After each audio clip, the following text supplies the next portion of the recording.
നമസ്കാരം. ഗൾഫ് ഫോക്കസിലേക്ക് എല്ലാ പ്രേക്ഷകർക്കും സ്വാഗതം. ഞാൻ പ്രവിത ലക്ഷ്മി. വിശദമായ വാർത്തകളിലേക്ക്. യുഎഇയിൽ കൊടും ചൂടിന് ശമനമില്ല. ഇന്നും താപനില 49 ഡിഗ്രി സെൽഷ്യസ് കടന്നു. ഈ മാസം പകുതിയോടെ വേനൽ ഇനിയും കടുക്കുമെന്നാണ് കാലാവസ്ഥാ നിരീക്ഷണ കേന്ദ്രം നൽകുന്ന സൂചന. രാജ്യത്ത് വേനൽ അതികഠിനമായി തുടരുകയാണ്. ദിവസങ്ങളായി താപനില 50 ഡിഗ്രിക്കടുത്തും 50 ഡിഗ്രിക്ക് മുകളിലും രേഖപ്പെടുത്തുന്നത് തുടരുകയാണ്. ഇന്ന് 49.1 ഡിഗ്രിയാണ് രാജ്യത്ത് രേഖപ്പെടുത്തിയ ഉയർന്ന താപനില. ഇന്നലെ ഇത് 50 കടന്നിരുന്നു. സ്വീഹാനിലാണ് ഏറ്റവും ഉയർന്ന ചൂട് രേഖപ്പെടുത്തുന്നത്. കഴിഞ്ഞ തിങ്കളാഴ്ചയും യുഎഇയിൽ താപനില 50 ഡിഗ്രി കടന്നിരുന്നു. വേനൽക്കാലത്ത് അപകടങ്ങൾ ഉണ്ടാകാനുള്ള സാധ്യത വർദ്ധിക്കുന്നതായും വാഹനയാത്രക്കാർ ശ്രദ്ധിക്കണമെന്നും അധികൃതർ പറഞ്ഞു. ടയർ പൊട്ടുന്നതാണ് ഈ സമയത്തെ അപകടങ്ങളുടെ പ്രധാന കാരണം. അതിനിടെ കനത്ത ചൂടിൽ വലയുന്ന യാത്രക്കാർക്ക് മഷ്റഖ് ഇബിൻ ബത്തൂത്ത മെട്രോ സ്റ്റേഷനിൽ RTA സൗജന്യ ഐസ്ക്രീം വിതരണം നടത്തി. ഐസ്ക്രീം വിതരണം നാളെയും തുടരും. ഇക്വിറ്റി ഓൺ പാസീവ് മെട്രോ സ്റ്റേഷനുകളിലായിരിക്കും നാളെ ഐസ്ക്രീം വിതരണം RTA നടത്തുക. അതേസമയം കനത്ത ചൂടിനിടയിലും രാജ്യത്ത് ചിലയിടങ്ങളിൽ സെപ്റ്റംബർ വരെ വേനൽ മഴയ്ക്ക് സാധ്യതയുണ്ടെന്ന് അധികൃതർ വ്യക്തമാക്കി. 24 ദുബായ്. ലോക ഭക്ഷ്യസുരക്ഷാ ഉച്ചകോടി അബുദാബിയിൽ നടക്കും. നവംബർ 26, 27 തീയതികളിൽ അബുദാബി എക്സിബിഷൻ സെന്ററിലാണ് ഉച്ചകോടി നടക്കുക. ലോകത്തിന്റെ വിവിധ ഭാഗങ്ങളിൽ നിന്നുള്ള സർക്കാർ മേഖലയിലെ ഉദ്യോഗസ്ഥരും വിദഗ്ധരും പങ്കെടുക്കും. ഇതാദ്യമായാണ് ലോക ഭക്ഷ്യസുരക്ഷാ ഉച്ചകോടിക്ക് അബുദാബി വേദിയാകാൻ ഒരുങ്ങുന്നത്. Abu Dhabi agricultural and food security വാരം പ്രവർത്തനങ്ങളുടെ ഭാഗമായാണ് ഉച്ചകോടി. UAE വൈസ് പ്രസിഡന്റും ഉപപ്രധാനമന്ത്രിയും പ്രസിഡൻഷ്യൽ കോർട്ട് ചെയർമാനും Abu Dhabi agricultural and food safety authority director board ചെയർമാനുമായ Sheikh Mansour bin Zayed Al നഹ്യാന്റെ മേൽനോട്ടത്തിൽ നവംബർ 26, 27 തീയതികളിൽ അബുദാബി എക്സിബിഷൻ സെന്ററിലാണ് ഉച്ചകോടി നടക്കുക. ഐക്യരാഷ്ട്രസഭയുടെ പ്രധാന ലക്ഷ്യങ്ങളിലൊന്നായ പട്ടിണി ഇല്ലാതാക്കാൻ അതിനൂതന പരിഹാരങ്ങൾ കണ്ടെത്താനുള്ള നടപടികൾ ഈ ഉച്ചകോടിയിൽ ദ്രുതഗതിയിലാക്കുമെന്ന് Abu Dhabi agricultural and food security director general Sayed Al Bahri Salem Al Ameri പറഞ്ഞു. ആഗോളതലത്തിൽ സ്ഥിരമായ ഭക്ഷ്യ സമ്പ്രദായം ഉണ്ടാക്കാനും ലോകത്ത് വിശപ്പില്ലാതാക്കാനുള്ള പ്രായോഗിക നടപടികൾ പ്രോത്സാഹിപ്പിക്കാനുമാണ് സമ്മേളനം പ്രധാനമായും ഉദ്ദേശിക്കുന്നതെന്നും അധികൃതർ വാർത്താ സമ്മേളനത്തിൽ വ്യക്തമാക്കി. സമ്മേളനത്തിന് മുന്നോടിയായി UAEയിൽ ഒട്ടേറെ പരിപാടികളും സംഘടിപ്പിക്കും. 24 അബുദാബി. ദുബായിലെ വാഹന ടെസ്റ്റിംഗ് കേന്ദ്രങ്ങളിൽ ഉപേക്ഷിച്ച നിലയിൽ നിർത്തിയിട്ട വാഹനങ്ങൾ ഉടൻ നീക്കണമെന്ന് വാഹന ഉടമകൾക്ക് ദുബായ് മുനിസിപ്പാലിറ്റിയുടെ നിർദ്ദേശം. മുന്നറിയിപ്പ് അവഗണിച്ചാൽ വാഹനം കണ്ടുകെട്ടുമെന്നും അധികൃതർ വ്യക്തമാക്കി. ദുബായിലെ 9 വാഹന ടെസ്റ്റിംഗ് കേന്ദ്രങ്ങളിൽ ഏറെക്കാലമായി നിർത്തിയിട്ട നിലയിൽ കണ്ടെത്തിയ വാഹനങ്ങളുടെ ഉടമകൾക്കാണ് മുനിസിപ്പാലിറ്റി അന്തിമ മുന്നറിയിപ്പ് നൽകിയിരിക്കുന്നത്. ടെസ്റ്റിംഗ് കേന്ദ്രങ്ങളുടെ മുറ്റത്തും പാർക്കിംഗ് മേഖലയിലും ഏറെക്കാലമായി നിർത്തിയിട്ടിരിക്കുന്ന വാഹനങ്ങളുടെ എണ്ണത്തിൽ വർധനവ് കണ്ടെത്തിയ പശ്ചാത്തലത്തിലാണ് ഇത്. ഇത്തരം വാഹനങ്ങൾ ഉടൻ നീക്കം ചെയ്തില്ല എങ്കിൽ വാഹനം കണ്ടുകെട്ടുമെന്ന് മുനിസിപ്പാലിറ്റി വ്യക്തമാക്കി. ഇതുമായി ബന്ധപ്പെട്ട് നിരവധി അറിയിപ്പുകളും പോസ്റ്ററുകളും വാഹന ഉടമകൾക്ക് ടെക്സ്റ്റ് മെസ്സേജുകളും മുനിസിപ്പാലിറ്റി പുറപ്പെടുവിച്ചിട്ടുണ്ട്. എന്നിട്ടും വാഹനങ്ങൾ നീക്കം ചെയ്യാത്ത സാഹചര്യത്തിലാണ് മുന്നറിയിപ്പുമായി മുനിസിപ്പാലിറ്റി നേരിട്ട് രംഗത്തെത്തിയത്.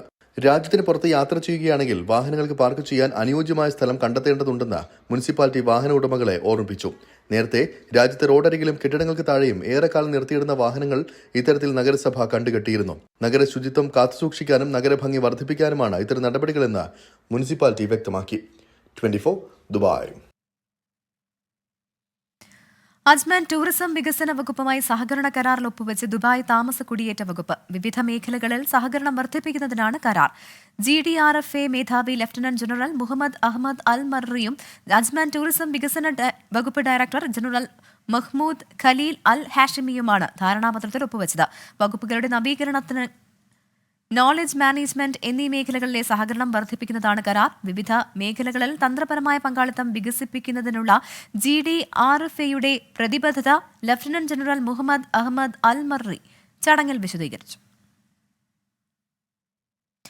ജിദ്ദയിലെ കലാലയം സാംസ്കാരിക വേദിയുടെ ആഭിമുഖ്യത്തിൽ ബഷീർ ഓർമ്മ ദിനം ആചരിച്ചു. മാംഗോസ്റ്റിൻ ബഷീർ സാഹിത്യ തീരങ്ങൾ എന്ന പേരിൽ നടന്ന പരിപാടിയിൽ ജാബിർ നയീമി അധ്യക്ഷനായി. റഷീദ് പന്തലൂർ ഉദ്ഘാടനം ചെയ്തു. ഷാജു അത്താണിക്കൽ, ഷക്കീൽ, സിദ്ദിഖ് മുസ്ലിയാർ തുടങ്ങിയവർ സംസാരിച്ചു. ഖലീൽ റഹ്മാൻ മോഡറേറ്ററായിരുന്നു. സക്കറിയ അഹ്സാനി സ്വാഗതവും കാജ സഖാഫി നന്ദിയും പറഞ്ഞു. സർക്കാർ കോൺട്രാക്ടറും കുവൈറ്റിലെ മാർക്ക് ടെക്നോളജി ചെയർമാൻ സുരേഷ് പിള്ളയുടെ പിതാവുമായ ആലപ്പുഴ വള്ളിക്കുന്നം പുത്തൻ വീട്ടിൽ ചന്ദ്രശേഖരൻ പിള്ള അന്തരിച്ചു. 88 വയസ്സായിരുന്നു. സതീഷ് സി പിള്ള, സുനിൽ എന്നിവർ മറ്റു മക്കളാണ്. കുവൈറ്റിൽ മലയാളിയെ കെട്ടിടത്തിൽ നിന്ന് വീണു മരിച്ച നിലയിൽ കണ്ടെത്തി. കോഴിക്കോട് കൊയിലാണ്ടി സ്വദേശി ഏഴുകുടിക്കൽ വിജേഷാണ് മരിച്ചത്. മൃതദേഹം നാട്ടിലേക്ക് കൊണ്ടുപോകുന്നതിനുള്ള നടപടികൾ പുരോഗമിക്കുന്നതായി സുഹൃത്തുക്കൾ അറിയിച്ചു. കുവൈറ്റിലെ സീറോ മലബാർ സഭാ അംഗങ്ങളുടെ കൂട്ടായ്മയായ SMCA കുവൈറ്റ് ദുക്രാന തിരുനാൾ സഭാദിനാഘോഷം സംഘടിപ്പിച്ചു. വെള്ളിയാഴ്ച വൈകിട്ട് 5:30 അബ്ബാസിയ ഇന്ത്യൻ സെൻട്രൽ സ്കൂളിൽ നടക്കുന്ന ആഘോഷത്തിൽ northern Arabia Syro Malabar episcopal vicar father Johnny Lonis മടുവൻചേരിയിൽ മുഖ്യാതിഥിയാകും. നിരവധി കലാപരിപാടികൾ ഉണ്ടാകുമെന്ന് SMCA president Denny, general secretary George, treasurer Francis Paul, media convener Jis Joseph എന്നിവർ അറിയിച്ചു. ടേസ്റ്റി നിബിൾസിന്റെ 11 ബഫല്ലോ വിഭവങ്ങൾ റെഡി ടു ഈറ്റ് പാക്കറ്റിൽ വിപണിയിലിറക്കി. നടി മഡോണ സെബാസ്റ്റ്യനും Tasty Nibbles managing director Cherian കുര്യനും ചേർന്നാണ് കൊച്ചിയിൽ നടന്ന പരിപാടിയിൽ പുതിയ വിഭവങ്ങൾ അവതരിപ്പിച്ചത്. 2 പതിറ്റാണ്ടിലേറെയായി മലയാളിയുടെ തീന്മേശയിൽ ഭക്ഷണ വൈവിധ്യം വിളമ്പുന്ന tasty nibbles HIC-ABF special foods private limited company കൂടുതൽ വിഭവങ്ങൾ ജനങ്ങളിലേക്ക് എത്തിക്കുകയാണ്. 11 ബഫല്ലോ മീറ്റ് വിഭവങ്ങളാണ് പുതുതായി പുറത്തിറക്കിയത്. നടി മെഡോണ സെബാസ്റ്റ്യനും കമ്പനി മാനേജിംഗ് ഡയറക്ടർ ചെറിയാൻ കുര്യനും ചേർന്ന് വിഭവങ്ങൾ അവതരിപ്പിച്ചു.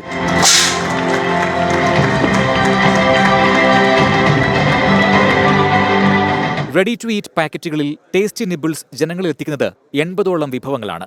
ജാപ്പനീസ് റിറ്റോ ടെക്നോളജി ഉപയോഗിച്ചാണ് ഭക്ഷണങ്ങൾ കേടുകൂടാതെ പുതുമയോടെ പുറത്തിറക്കുന്നത്. പലർക്കും സംശയമാണ് ഈ ഫുഡ് പ്രോഡക്ട്സിൽ പ്രിസർവേറ്റീവ് ഉണ്ടോ ഇല്ലയോ. ഞാൻ മുമ്പ് പറഞ്ഞ പോലെ ഇതുപോലത്തെ ഈ റിറ്റോർട്ട് പ്രൊഡക്ട്സിൻ്റെ അകത്ത് പ്രിസർവേറ്റീവ് ചേർക്കേണ്ട ആവശ്യമില്ല. കാരണം അത് സീറോ ബാക്ടീരിയ പ്രൊഡക്റ്റാണ്. അതിലെ ഉള്ളിലുള്ള എല്ലാ ഓക്സിജനും എടുത്തു മാറ്റി വാക്യൂം പാക്ഡ് ആണ്. So there is no need to be concerned about this matter. It is a safe product. ഒരു കൊച്ചു കുട്ടിക്ക് വേണമെങ്കിലും കഴിക്കാം, കൊച്ചു കുഞ്ഞിന് വേണമെങ്കിലും കഴിക്കാം. Onam sadya ready to eat pack Tasty Nibbles website വഴി പ്രീ ബുക്കിംഗും ആരംഭിച്ചു. Company sales vice president Sunil Krishnan, operations vice president Jems Zacharia, assistant vice president Nasheed Kumar എന്നിവർ കൊച്ചിയിൽ നടന്ന പരിപാടിയിൽ പങ്കെടുത്തു. 24 കൊച്ചി.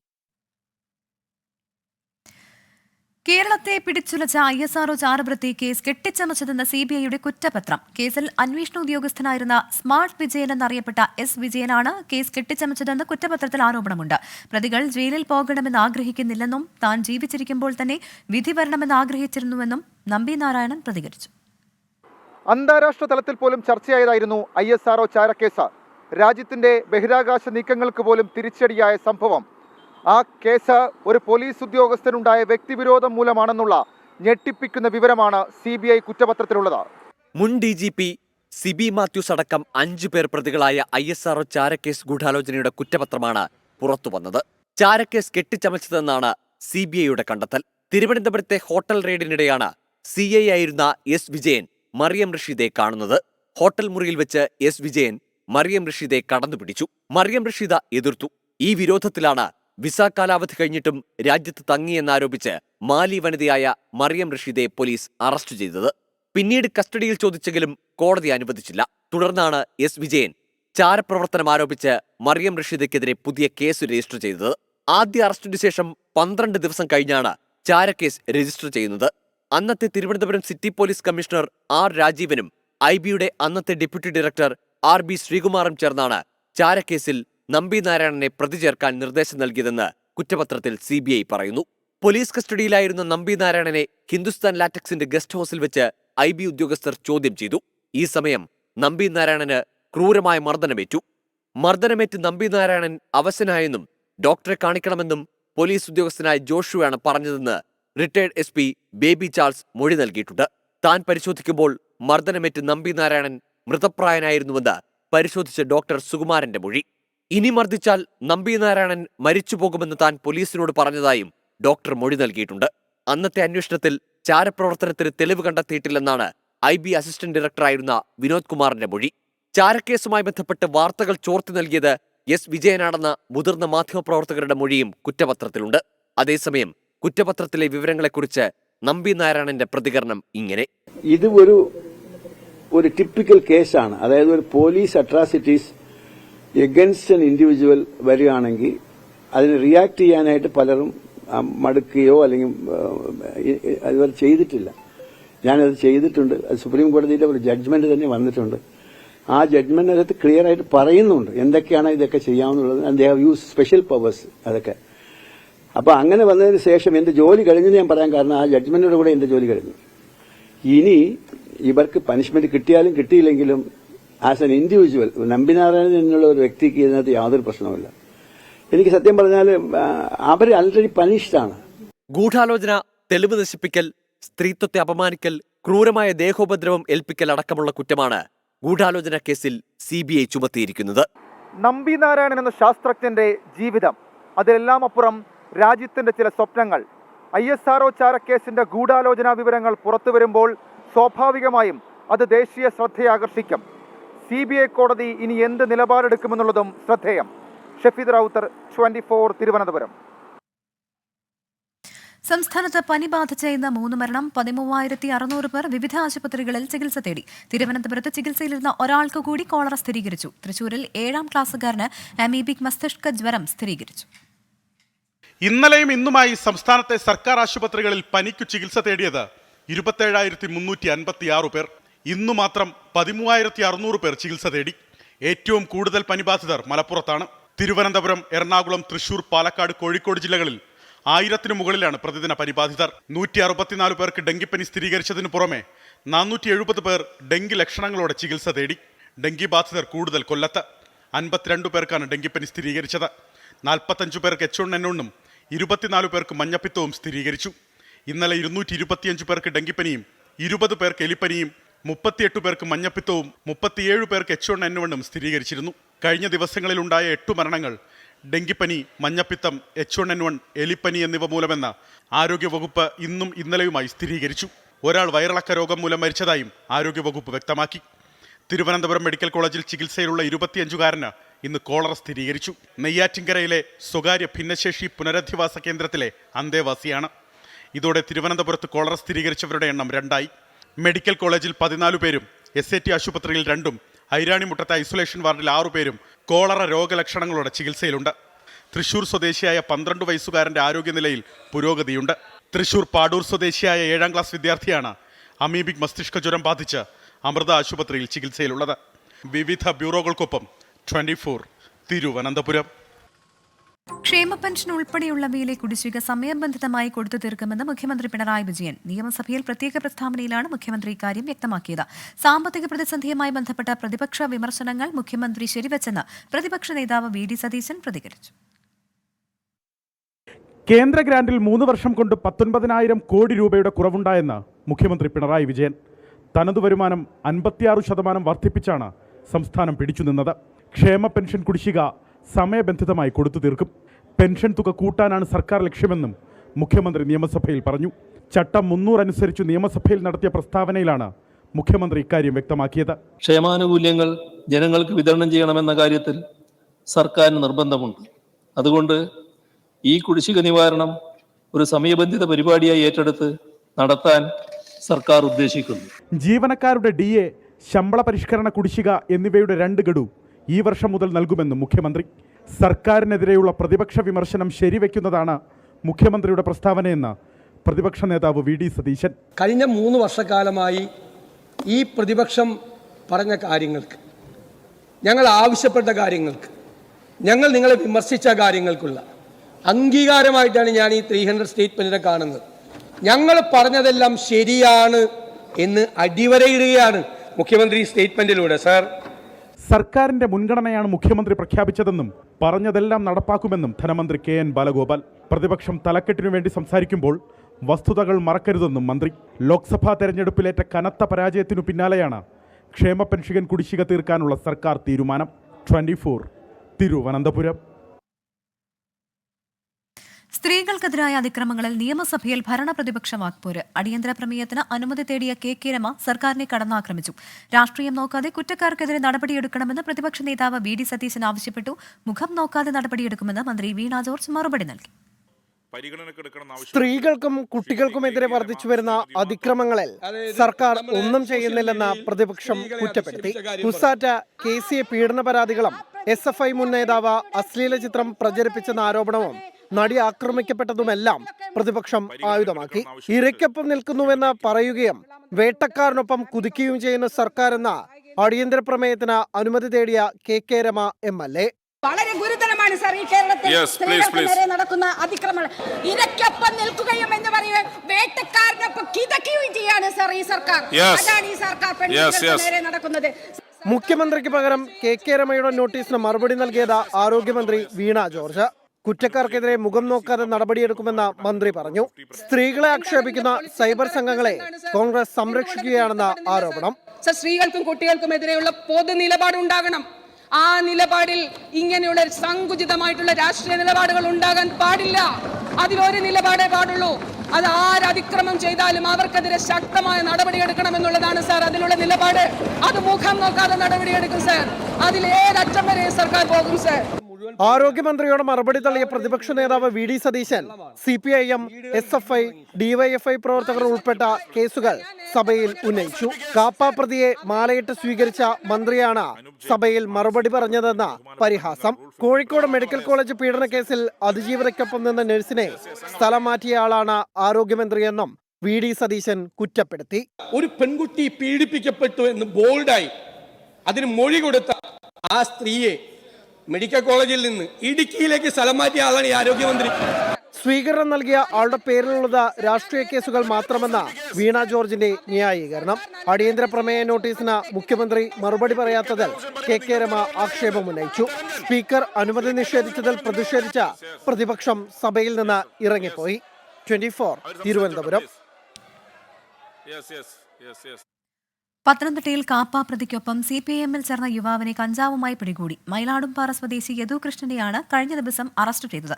സംഭവം CPIMന് എതിരെ പ്രതിപക്ഷം നിയമസഭയിൽ ആയുധമാക്കിയതോടെ വിശദീകരണവുമായി പത്തനംതിട്ട ഏരിയ സെക്രട്ടറി രംഗത്തെത്തി. BJP വിട്ടെത്തിയ കാപ്പ പ്രതി ശരൺചന്ദ്രൻ ഉൾപ്പെടെ 62 പേർക്ക് CPIM സ്വീകരണമൊരുക്കിയതിന്റെ വിവാദം കെട്ടടങ്ങിയിട്ടില്ല.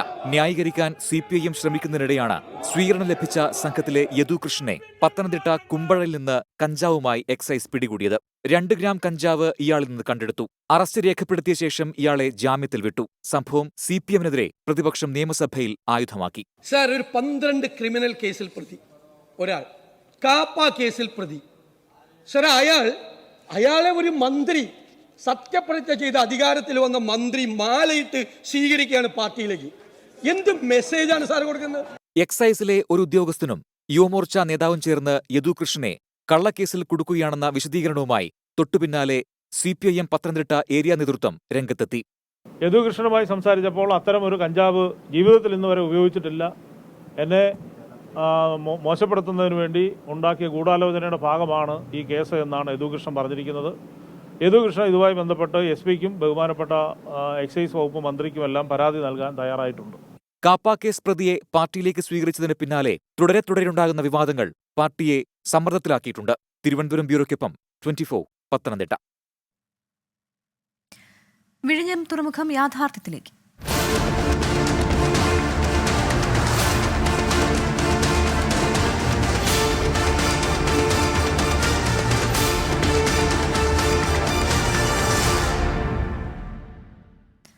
ആദ്യ മദർഷിപ്പിനെ വരവേൽക്കാനൊരുങ്ങി വിഴിഞ്ഞം തുറമുഖം. സാൻ ഫെർണാണ്ടോ കപ്പൽ നാളെ രാവിലെ 9 മണിക്ക് തുറമുഖത്തടുക്കും. മറ്റന്നാളാണ് സർക്കാരിന്റെ ഔദ്യോഗിക സ്വീകരണം. നാളെ രാവിലെ 9 മണിക്ക് തുറമുഖത്തടുക്കുന്ന കപ്പലിൽ നിന്ന് നാളെ തന്നെ കണ്ടെയ്നറുകൾ ഇറക്കി തുടങ്ങും. 1960 കണ്ടെയ്നറുകളാണ് വിഴിഞ്ഞത്തിറക്കുക. മറ്റന്നാൾ രാവിലെ 10 മണിക്ക് മുഖ്യമന്ത്രി, കേന്ദ്ര ഷിപ്പിംഗ് മന്ത്രി, മന്ത്രിമാർ തുടങ്ങിയവർ ചേർന്ന് കൂറ്റൻ മദർഷിപ്പിന് ഔദ്യോഗിക സ്വീകരണം നൽകും. ട്രയൽ റൺ മുഖ്യമന്ത്രി ഉദ്ഘാടനം ചെയ്യും. പ്രതിഷേധമറിയിച്ച വിഴിഞ്ഞം ജമാഅത്തുമായി ഉൾപ്പെടെ ചർച്ച നടത്തിയെന്നും ഇനി പ്രതിഷേധമുണ്ടാകില്ല എന്നും മന്ത്രി VN വാസവൻ. അവർ പ്രഖ്യാപിച്ചിട്ട് അവരുടെ കൊടുക്കാനുള്ള കാര്യങ്ങളൊക്കെ സംബന്ധിച്ച് ചർച്ച ചെയ്ത് എല്ലാ പ്രശ്നങ്ങളും തീരും. ഞങ്ങൾ ഇന്നലെ തന്നെ അത് സംസാരിച്ച് ധാരണയാക്കി കഴിഞ്ഞിട്ടുണ്ട്. അവർക്ക് കൊടുക്കാനുള്ള പൈസ കൊടുക്കുമെന്ന് പറഞ്ഞിരുന്നതിന്റെ 106 കോടി രൂപ ഇതിനോടകം കൊടുത്തു കഴിഞ്ഞിട്ടുണ്ട്. സാൻ ഫെർണാണ്ടോ വിഴിഞ്ഞത്തിറക്കുന്ന ചരക്ക് ഫീഡർ കപ്പലുകളെത്തി വിവിധ തുറമുഖങ്ങളിലേക്ക് കൊണ്ടുപോകും. തുടർന്ന് നിരവധി മദർഷിപ്പുകളും ഫീഡർ ഷിപ്പുകളും സെപ്റ്റംബർ വരെ തുറമുഖത്ത് വന്നുപോകും. ട്രയൽ റൺ ഉദ്ഘാടന ചടങ്ങിൽ ലത്തീൻ അതിരൂപത ആർച്ച് ബിഷപ്പ് തോമസ് ജെ നെറ്റോ പങ്കെടുക്കില്ല. നോട്ടീസിൽ മാത്രമാണ് പേര് കണ്ടതെന്നും ഔദ്യോഗിക ക്ഷണം ഇല്ലെന്നുമാണ് അതിരൂപത വൃത്തങ്ങൾ സൂചിപ്പിക്കുന്നത്. പതിറ്റാണ്ടുകൾ നീണ്ട മലയാളിയുടെ കാത്തിരിപ്പ് മണിക്കൂറുകൾക്കുള്ളിൽ അവസാനിക്കും. സാൻ ഫെർണാണ്ടോ നാളെ വിഴിഞ്ഞം തുറമുഖത്തെ കടുക്കും. വിഴിഞ്ഞം ലോകത്തിനു മുൻപിൽ വാതിൽ തുറക്കുകയാണ്. ക്യാമറമാൻ ജിനോസ് രാജിനൊപ്പം ഷഫീദ് റാവുത്തർ, 24 തിരുവനന്തപുരം. എറണാകുളം കുണ്ടന്നൂരിൽ സ്കൂൾ ബസ്സിന് തീപിടിച്ചു. വാഹനത്തിൽ വിദ്യാർത്ഥികൾ ഇല്ലാതിരുന്നതിനാൽ വൻ ദുരന്തം ഒഴിവായി. ഫയർഫോഴ്സ് സ്ഥലത്തെത്തി തീയണച്ചു.